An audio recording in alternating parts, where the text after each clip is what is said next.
Hey, hey, hey, this is Seagrove, and today I'm here with Tablemon, that is Pablo Meza. Pablo, why don't you introduce yourself? Hello, everyone. Thank you so much for being here. My name is Pablo Meza, and as you guys know from the series, I'm a professional Pokemon TCG player from Mexico. Okay. and you have a bit of a different situation than some of the other guys. How do you get your income? Well, I have a YouTube channel, I have Twitch, and so that has brought a few sponsors on because I feel like at this point my channel is recognized as one of the best to get competitive content, deck lists, and based on my tournament results, advice. So there's that, and then I'm also doing a lot of coaching lately. A lot of parents have put their trust in me to coach their kids, and in the top ranks there are a few of them, and around the world as well. So that helps for sure. For sure. Um, so, what does a typical, because you're a streamer and a YouTuber and a player and a coach, what does a typical day in the life of Tablemon look like? Okay, so I guess a typical day, I wake up with my girlfriend very early at around 6 or 6:30 a.m. because she's a kindergarten teacher, so she has to be there very early for the kids. And so I take advantage of that in order to I wake up early, I start my day early, I help her in the morning with sorting out her breakfast or anything she needs. And then once she leaves, I try to go to some exercise, be it running or go to the gym. And then after that, I check my schedule. Usually, I will try to either stream or record a couple of videos. Lately, I've been prioritizing streaming, and then the stream I edit into videos for the Right. channel. So it's like killing two birds with one stone. Because in the mornings I usually don't have coaching sessions because since it's mostly either um, working adults or kids who go to school, it's usually during the afternoons that I do the coaching. So mornings are when I work on the channel and I play test a bit myself as well, just grind out some PTCGO games, try out lists or whatnot. I check out articles, I check out Hey Fonte, Beer Bank, all of that. And then around 3:30, 4 p.m. is usually when most of my coaching days starts. And so depending on what the schedule is, there are some days where I only have one class. There are days where, like yesterday, where I did from 3:30 p.m. all the way to 12 at night, straight coaching. And so there's definitely a challenge in that, and in being like fresh for every class and making sure that you're keeping up with each coachee and where we left off in the previous class and whatnot. But I really enjoy it. Not only do I get to do and get to teach something that I love, but I also learn a lot from the kids and the adults that I'm coaching.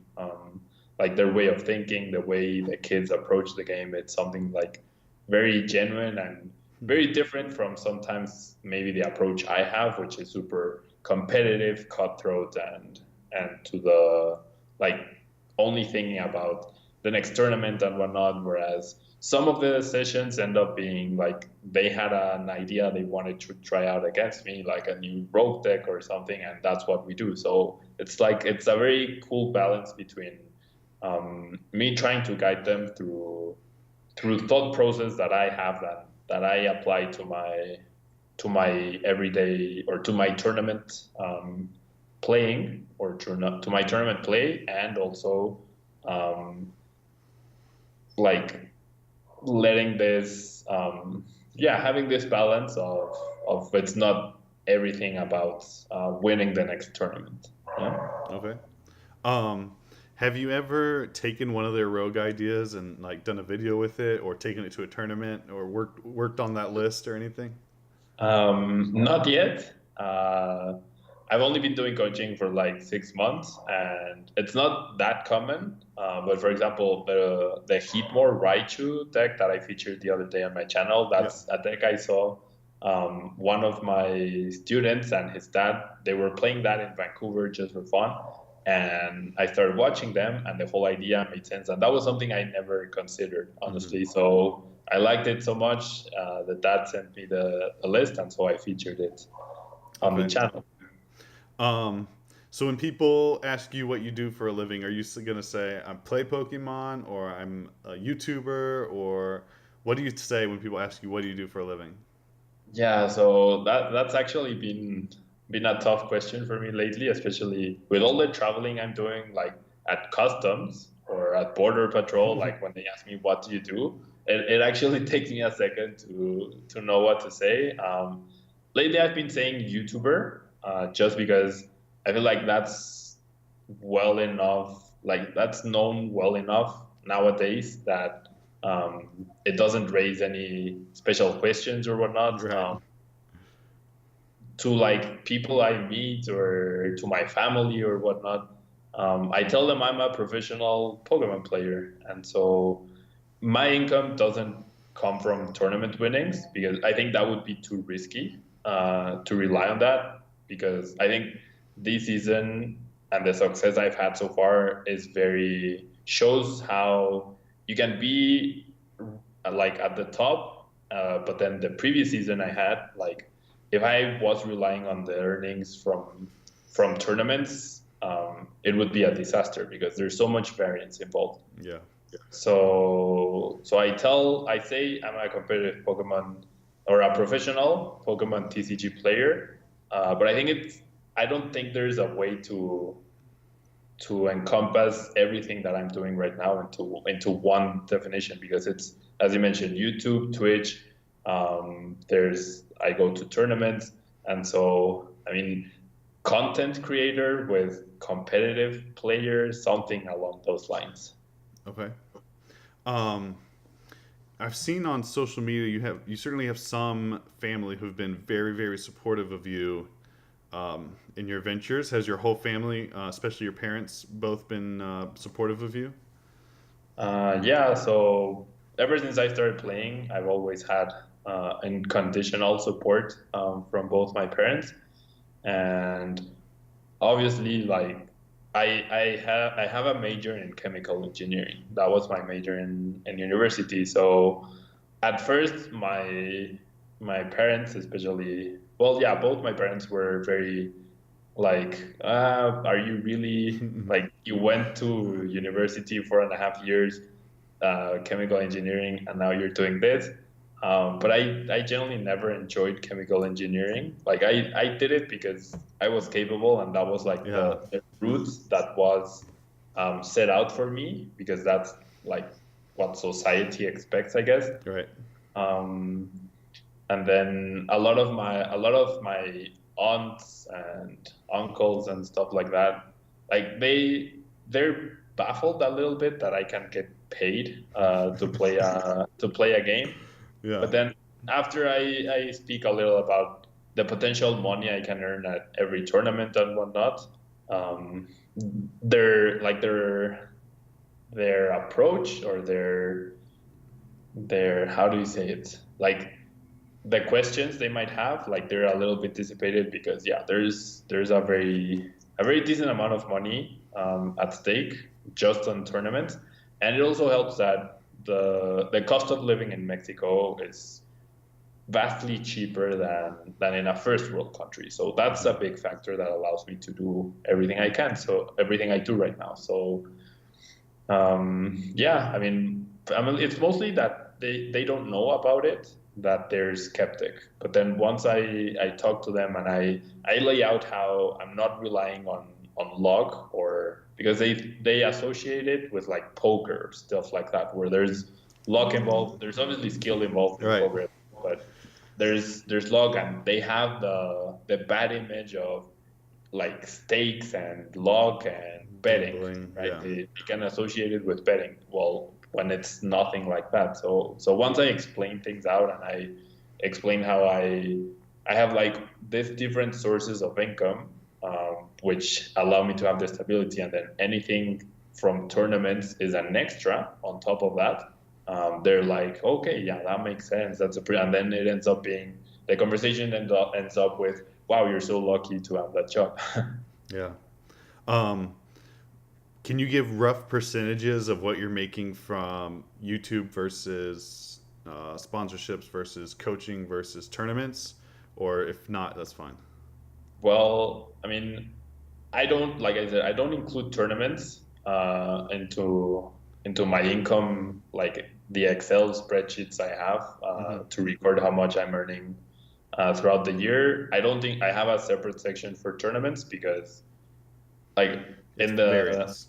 yeah, in the past 2 months, I've made 5K from Worlds and 5K from Vancouver. But then the rest of the year, I didn't earn that. Well, in March, I got the money from Australia as well, but then the rest of the months I didn't. So, Okay.